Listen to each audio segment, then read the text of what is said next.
If you're planning a trip to Dublin, Ireland, I've got everything you need to know about visiting this amazing city. From planning your trip and finding the best places to stay, to the top things to do, this video has got you covered. Hey guys, welcome back to my channel. I'm Jasmine. Thank you so much for joining me. Let's go.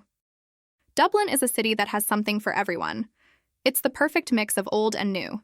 You can stroll down quiet cobblestone streets lined with centuries-old buildings, and just around the corner find a trendy cafe or a bustling pub filled with live music. But what really makes Dublin special is its people. The locals are known for their warmth and hospitality, always ready with a smile and a story to share. So whether you're exploring historic sites, enjoying the vibrant nightlife, or simply wandering around, Dublin is a city that welcomes you with open arms and makes you feel right at home. Now let's get into how to make the most of your trip. All right, let's start with some basics. If you're a US citizen and planning to stay in Ireland for less than 90 days, you don't need a visa. Just make sure your passport is valid for your entire stay. And when it comes to vaccines, no special shots are required. Just make sure you're up to date on your routine vaccines. And I'd always advise getting travel insurance to protect yourself in case of illness or an accident. Now, let's talk about some tips you should know before you go. The main language here is English, with some signs in Irish Gaelic, but everyone speaks English fluently, so communication won't be an issue. And Dublin uses the euro, so you'll need to exchange your dollars, or use an ATM to get euros. Ireland uses Type G plugs, which are the same as in the UK. So if you're coming from the UK, you're all good. But for US travelers, you'll need a plug adapter. And since Ireland runs on 230 volts, you might need a voltage converter for your devices too. Another thing you should know about is the weather. Summers in Dublin are pleasant, winters are long, cold, and wet, and it is windy and partly cloudy all year. It isn't known for having amazing weather over here, so just make sure to pack some warmer clothes, as even in the summer, it isn't guaranteed to be warm. And lastly, transportation around the city is super easy. Buses and taxis are what I use the most. But honestly, you can just walk. Dublin is a pretty walkable city as it's relatively flat, so if you're planning on staying in the city and don't want to travel around too much, then walking is fine. Now let's talk flights. Whether you're flying from the US or the UK, here's some tips to help you get to Dublin affordably. For our US travelers, flights from the East Coast, like New York or Boston, usually take around 6 to 7 hours, but if you're flying from further away like Los Angeles, expect around 10 to 11 hours, often with a layover. For those of you from the UK, Dublin is a much shorter journey with flights from London taking only about an hour.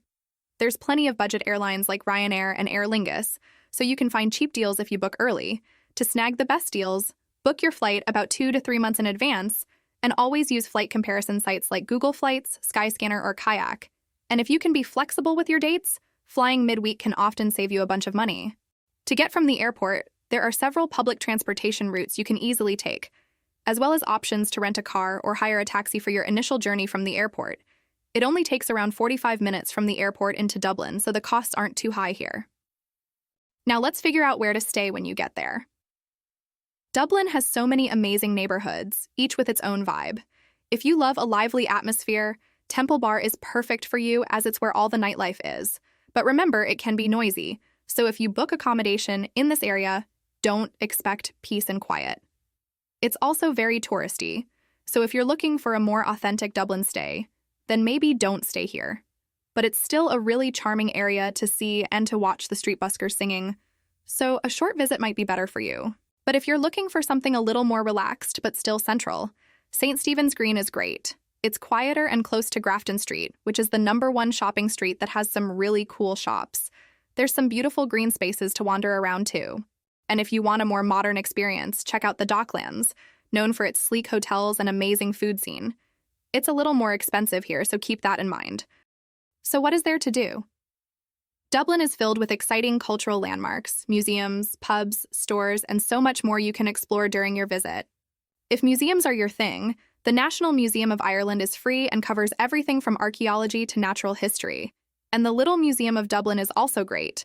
It's a fun twist on learning about Dublin's history and is an experience in itself, so definitely make time to check this out. This one isn't free. It costs around 20 euros, but it's well worth it. And of course, you've got to check out Dublin's famous pubs. The Temple Bar pub is an icon, so much so they named a whole neighborhood after it. Keep in mind it's pretty expensive around this area as it's quite touristy.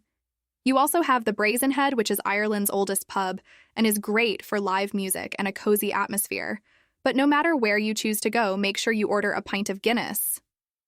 A little-known hidden spot on the streets of Temple Bar is the Vintage Cocktail Club. It's such a cool little spot that I'd highly recommend, with amazing cocktails and quirky decor as if you've stepped back in time. It's hidden behind an unassuming door that's so easy to miss. So keep your eyes open and ring the bell to enter. Trust me, it's a real experience not to miss out on. Phoenix Park is one of Europe's largest city parks. It's perfect for a stroll around or a visit to the Dublin Zoo, which is located within the park.